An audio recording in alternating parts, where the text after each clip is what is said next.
Assalamualaikum warahmatullahi wabarakatuh. Alhamdulillah para sahabat semuanya, tentunya puji syukur pada Allah Subhanahu wa taala kita panjatkan atas segala nikmat yang Allah berikan kepada kita semuanya, sehingga pada malam hari ini saya kembali dapat menjumpai rekan-rekan semua para sahabat di live streaming Ropedia Alba. Mudah-mudahan para sahabat semuanya dalam keadaan sehat walafiat, tak kurang satu apapun juga ya. Tema kita pada malam hari ini adalah seputar nilai TKA yang menjadi validator nilai rapot. Bermanfaat tentunya berkaitan dengan para murid SMA SMK kelas 12 yang sudah melaksanakan TKA dan hasilnya sudah keluar ya dari pusat ya, dari lembaga penyelenggara pemerintah. Tinggal nanti dikolaborasikan dengan nilai rapot pada akhirnya. Ya, tentunya bagi kelas 12 sudah paham ya apa kepanjangan dari TKA adalah tes kemampuan akademik yang sudah kalian ikuti beberapa bulan yang lalu ya, itu di bulan November ya, dan hasilnya sudah muncul ya, dan mungkin sudah di-share oleh guru kalian, guru BP khususnya ya. Dan kaitan dengan nilai rapot semester 1 sampai semester 5 ini berkaitan dengan jalur masuk PTN perguruan tinggi negeri jalur SNBP. Apa itu? Seleksi nasional berdasarkan prestasi. Nah, perlu saya jelaskan sini ya. Makasih yang sudah hadir ya, atas hadirnya makasih, semoga sehat selalu ya. Ya, penerimaan mahasiswa baru melalui jalur SNBP atau seleksi nasional berdasarkan prestasi ini dirancang memang untuk memberikan penghargaan kepada para siswa terkait prestasi akademiknya yang konsisten ya, dari semester 1 sampai semester 5 kelas 12 ya. Nah, cuma terkadang namanya nilai rapot itu kan antar sekolah berbeda standarnya. Tiap sekolah memiliki kualitas standar berbeda-beda yang sekarang ini disebut dengan KKTP ya, atau dulu KKM ya. Ya, makasih sudah hadir ya. Jangan lupa sudah hadir di gedor-gedor layar HP-nya Israki. Makasih atas hadirnya ya. Ya, keren itu, makasih Israki, makasih ya. Nah, karena nilai rapot tiap sekolah itu berbeda standarnya, ada sekolah yang nilai rapotnya memberikan kelonggaran sehingga anak dengan mudah mencapai nilai 90, ya bahkan 100 ya. Ada sekolah lain yang mungkin untuk mendapatkan nilai 80 aja susah atau sulit dan sebagainya, sehingga sangat diuntungkan bagi murid yang dengan nilai standar longgar itu nilainya bagus ya. Dengan murid dengan nilai standar yang ketat, sekolah yang ketat, maka dirugikan. Maka disitulah perlu namanya validator. Nah, sejak tahun ajaran 2025 ini, 2026, pemerintah menetapkan Kemendikbud ya dengan namanya TKA ya. Seperti itu ya. Jadi nilai TKA ini sebagai validator rapot karena apa? Karena kerap dipertanyakan yang namanya integritas nilai rapot antar sekolah. Disinilah urgensi kehadiran tes kemampuan akademik sebagai validator nilai rapot menjadi sangat relevan gitu ya teman-teman ya. Nah, memang nilai rapot itu sebenarnya bukan nilai tiba-tiba muncul, dia merupakan sebuah proses panjang ya. Yang pertama adalah banyak variabel di sana ya, kualitas gurunya juga, budaya akademik sekolah juga, sarana prasarana juga, kebijakan penilaian internal itu dari sisi sekolah.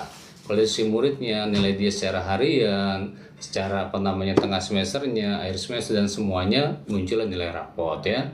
Sehingga terkadang dengan berbagai variabel yang berbeda tiap sekolah, bisa jadi nilai 80 mapel matematika misalkan di sekolah X sudah bagus, tapi 80 di sekolah Y kurang bagus. Maka disinilah perlu adanya standar nasional. Nah, kalau rapot kan nggak ada standar nasionalnya. Maka kalau dulu ada standar nasional namanya ujian nasional. Semenjak ujian nasional hilang ya, maka perlu ada pengganti ujian nasional, adalah TKA. TKA sebenarnya ujian nasional teman-teman ya. Ujian yang bersifat nasional dan standarnya nasional. Cuma teknisnya berbeda ya, maka dikatakan TK atau UN yang disempurnakan.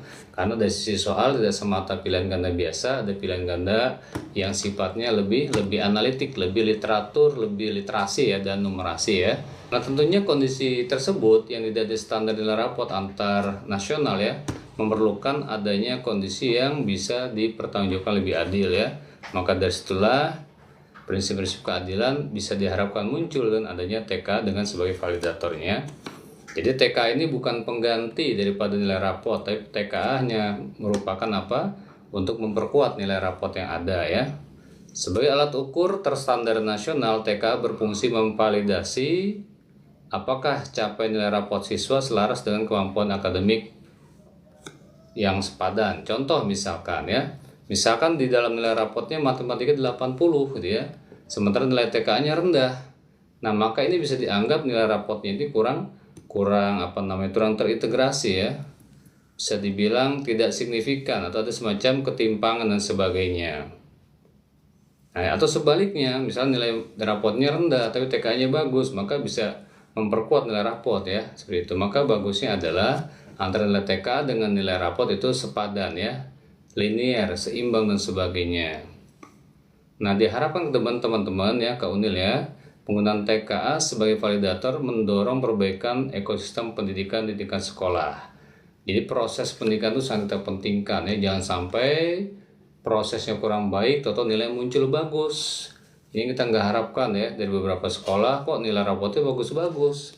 Sementara ketika dicek secara objektif ke siswanya dengan TKA ya, yang dimana TKA ini kan kemarin pengawasan juga ketat ya, ada pengawasan silang dengan sekolah lain, sehingga tidak terbuka peluang nyontek, kan sistem juga lumayan rapi ya, dengan exam browser yang bagus ya, bahkan ada Zoom meeting dan sebagainya, maka dianggap proses pelaksanaan TK sudah jujur ya dan adil ya, tidak ada kecurangan dan sebagainya. Nah, bukan berarti dengan ada TK ini mencurigai sekolah-sekolah ya, bukan ya, tapi memang pada faktanya ada ditemukan kasus seperti beberapa kota ya, dan nilai rapot yang diubah dan sebagainya, sehingga akhirnya bagus-bagus ya, sampai 95, 100 dan sebagainya. Nah, setelah peran TKA sebagai validator maksudnya ya, menguji kesahihan nilai rapot. Nah, sehingga pada akhirnya nanti akan di-compare. Jalur SNBP ini masuk nilai rapot 1 sampai 5, masuk TKA, dan nanti akan dilihat berdasarkan kuota sekolahnya, eligible dan sebagainya. Yaitu mudah-mudahan harapan pemerintah sebegitu teman-teman, dengan adanya TK ini akan mendorong proses perbaikan sistem pembelajaran pendidikan di sebuah sekolah ya. Nah, sering kita dengarkan istilah praktek dongkrak nilai ya, bahasa lain inflasi nilai rapot, yang selama ini menjadi rahasia umum lah kita katakan demikian ya. Dapat tekan lagi, nggak ada istilahnya dongkrak nilai ya, dari nilainya 75 jadi 90 ya. Dengan ada seperti ini, sekolah akan was-was ketika ada nilai didongkrak, diprogresif sampai 190, ternyata TK-nya jeblok. Nah, ini dipastikan sekolah tersebut melakukan praktek-praktek tidak wajar ya.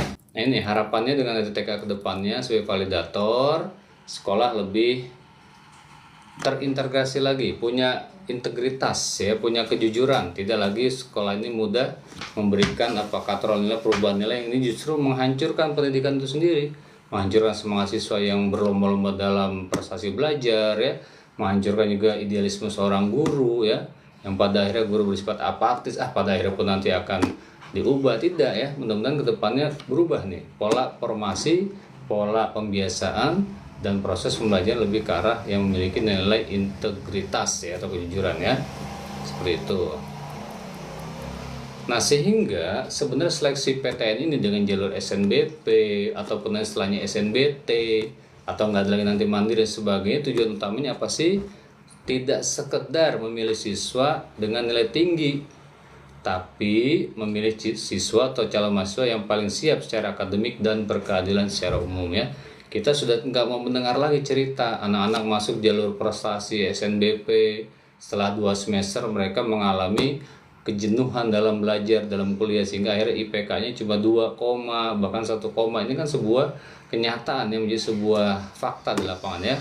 Banyak fakta, bahkan penelitian dari beberapa kampus, siswa atau mahasiswa yang masuk jalur SNBP karena mereka nilai rapotnya tanda petik ya, dikelola sekolah, sehingga untung sekolah dengan nilai-nilai yang bagus diterima di PTN, tapi ketika mereka kuliah mereka tidak punya kompetensi yang memadai, sehingga pada akhirnya semester 1 nilainya katakanlah 2, semester 2 udah 1, akhirnya DO, drop out. Berbeda dengan mereka yang masuk jalur seleksi, jalur SNBT dulu nih, UTBK, mereka punya jiwa struggle yang tinggi ya, jiwa-jiwa yang sangat bagus, mereka siap belajar, masuk kuliah semester pertama udah siap geber ya.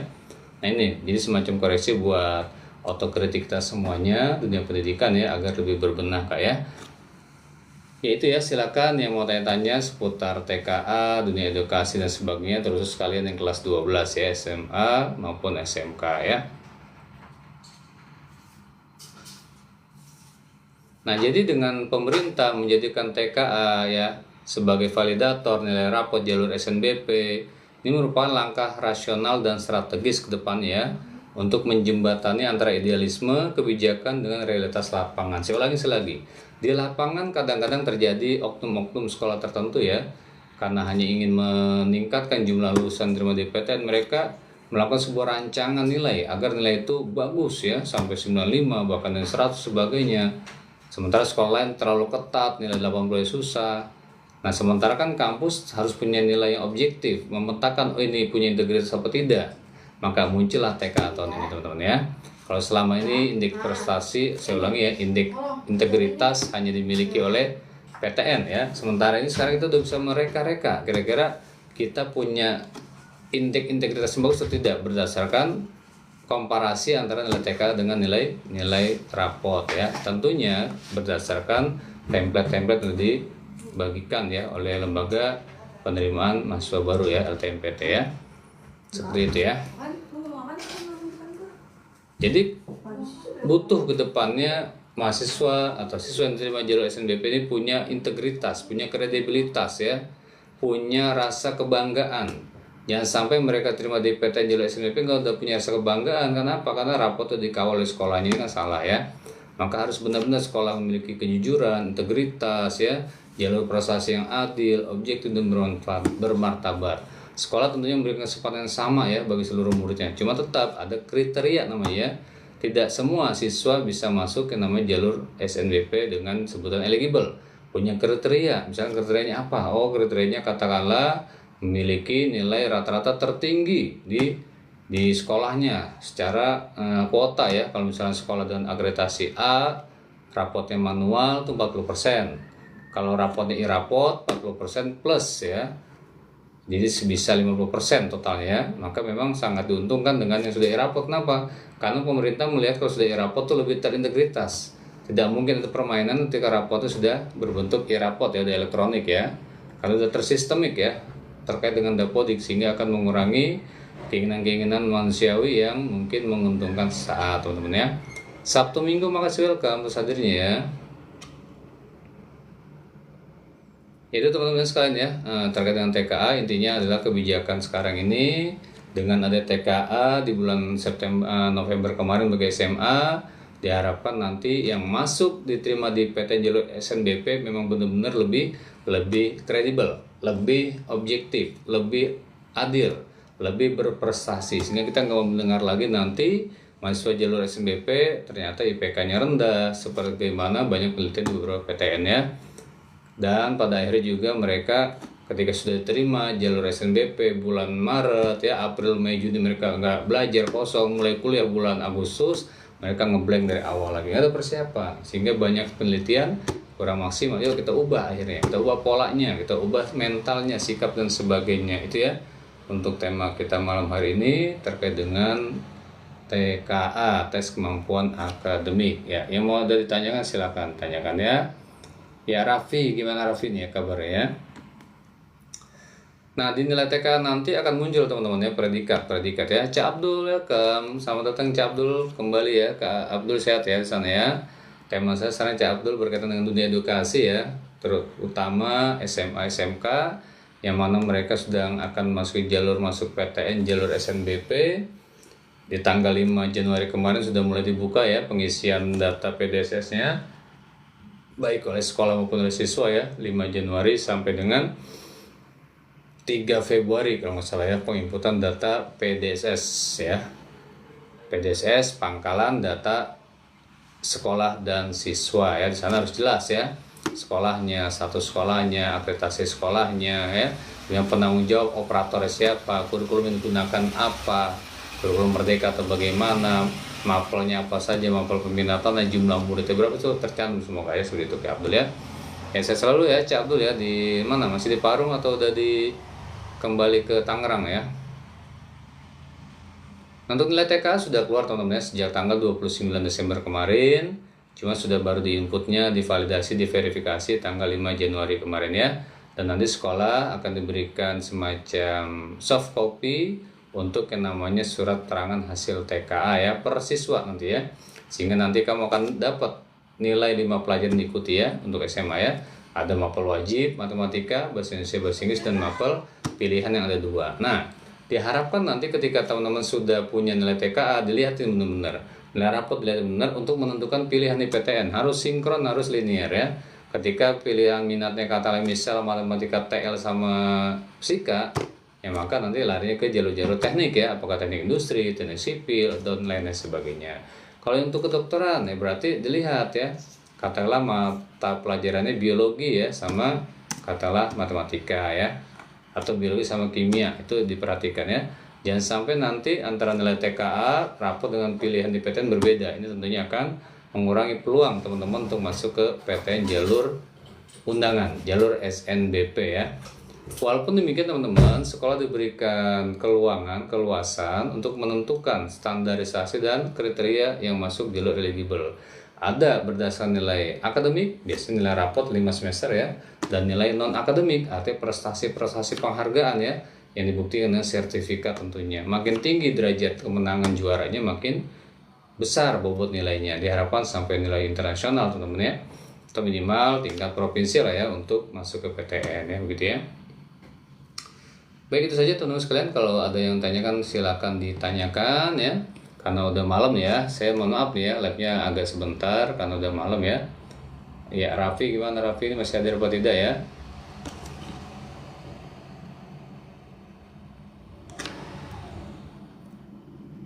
Itu ya, selanjutnya silakan nanti dicamkan lagi, ditanya lagi di sekolahnya kapan ya sebagai siswa bisa mulai registrasi, namanya registrasi akun seleksi penerimaan mahasiswa baru ya, SPMB PTN ya, SPMB PTN ya. Kapan nanti memverifikasi nilai rapot ya, kapan nanti bisa langsung divalidasi ya, difinalisasi dan sebagainya, semua ada template-templatenya. Berawal dari 5 Januari sampai nanti 3 Februari ya, dan nanti akan ada muncul pengumuman ya, saya lupa pengumumannya kapan, kalau nggak salah bulan Maret nanti ya, sebelum kelulusan ya. Nanti April sudah mulai jalur kedua tuh, SNBT namanya ya, sehingga teman-teman semuanya mudah-mudahan semangat ya, semua jalur diikuti. Kalau sudah diterima jalur pertama alhamdulillah, kalau belum jalur kedua SNBT, kalau belum jalur ketiga sampai jalur terakhir ya, mandiri dari tiap-tiap PTN seperti itu. Jelas komitmen, ikhtiar, sungguh-sungguh, dan terakhir doa dan tawakal, jangan lupa teman-teman semuanya. Baik, itu saja saya rasa atas waktu yang bisa saya berikan dan teman-teman simak. Sedikit yang bisa saya sampaikan terkait dengan TKA, mudah-mudahan dapat dipahami. TKA sebagai validator nilai rapot ya, TKA sudah berlalu untuk kelas 12 kemarin, tinggal nanti melihat saja hasil daripada perpaduan TK dengan nilai rapot 5 semesternya ya. Kalau memang nanti nilai bagus ya, kalian peluang masuk PTN sangat tinggi. Yang jelas antar sekolah itu sendiri secara internal sudah bersaing ya. Katakanlah kalau muridnya 200 jadi 40%, berarti ada 40% dari 200 ya, berarti sekitar 80 orang teman-teman ya. Nah, 80 orang inilah nanti yang akan punya hak untuk memilih PTN-PTN mana yang mereka idam-idamkan ya. Ya baik, itu saja. Kalau tidak ada yang tanyakan, kita cukupkan saja ya malam hari ini. Selamat beristirahat ya. Tapi kalau ada yang mau ditanyakan atau sekedar sharing informasi, dipersilakan ya. Ya boleh dengarkan dulu ya, dengarkan. Jadi nilai TKA itu di tahun ini digunakannya sebagai validator nilai raport ya. Jadi nilai raportnya bisa dalam tanda kutip disesuaikan atau dikoreksi begitu berdasarkan nilai TKA gitu. Jadi kalau misalnya katakan aja seorang siswa nilai raportnya 9 begitu, katakan aja, kemudian ternyata nilai TKA-nya jatuh begitu. Nah ini tentu saja akan bisa menyebabkan nilai 9-nya jadi berkurang begitu ya. Nah kebalikannya juga seperti itu, misalnya dia nilai raportnya 8 begitu, kemudian nanti nilai TKA-nya ternyata bagus gitu dia. Nah itu bisa mengangkat nilai raportnya begitu. Nah nanti tentu saja tetap komponen penilaiannya akan sama seperti yang tadi saya sampaikan, rata-rata seluruh nilai raport ya. Tentu saja kalau TKA-nya dalam hal ini digunakan untuk validator ya berarti hasil dari validasi nilai raportnya yang digunakan begitu. Seperti itu kira-kira jawabannya. Nah kemudian mungkin yang ingin yang tadi juga sebelum saya singgung adalah terkait dengan peran nilai TKA. Jadi nilai TKA itu di tahun ini digunakannya sebagai validator nilai raport ya. Jadi nilai raportnya bisa di dalam tanda kutip disesuaikan atau dikoreksi begitu berdasarkan nilai TKA gitu. Jadi kalau misalnya katakan aja seorang siswa nilai raportnya 9 begitu katakan aja, kemudian ternyata nilai TKA-nya jatuh begitu. Nah ini tentu saja akan bisa menyebabkan nilai 9-nya jadi berkurang begitu ya. Nah kebalikannya juga seperti itu, misalnya dia nilai raportnya 8 begitu, kemudian nanti nilai TKA-nya ternyata bagus gitu dia. Nah itu bisa mengangkat nilai raportnya begitu. Nah nanti tentu saja tetap komponen penilaiannya akan sama seperti yang tadi saya sampaikan, rata-rata seluruh nilai raport ya. Tentu saja kalau TKA-nya dalam hal ini digunakan untuk validator ya berarti hasil dari validasi nilai raportnya yang digunakan begitu. Seperti itu kira-kira jawabannya. Ya gitu teman-teman ya, jadi untuk nilai TK sebagai validator ya, jadi ketika ada nilai rapotnya tinggi 90 ya, nilai TK-nya rendah, maka ini oleh kampus bisa dianggap nilai rapotnya kurang kredibel ya, bisa diturunkan ya, bobot dan sebagainya ya. Jadi formula seleksi, bobot penilaian, dan variabel penilaian nilai TKA agar bisa lulus di SNBP semuanya ditentukan oleh masing-masing kampus ya, bukan ditentukan oleh formula tunggal dari panitia SNPMB. Jadi tiap kampus punya formula masing-masing tentang pembobotan antara nilai rapot dan nilai TKA ya. Kalau nilai TKA-nya tinggi, nilai rapot rendah, maka nilai rapot bisa diangkat jadi tinggi seperti itu ya. Jadi bobotnya seperti itu. Yang tahu kampus masing-masing ya. Panitia SNPMB hanya memfasilitasi dalam proses seleksi akhir SNBP. Itu aja ya. Saya rasa teman-teman sekalian, sampai jumpa lagi di lain kesempatan. Terima kasih atas hadirnya. Salam sehat selalu. Assalamualaikum warahmatullahi wabarakatuh.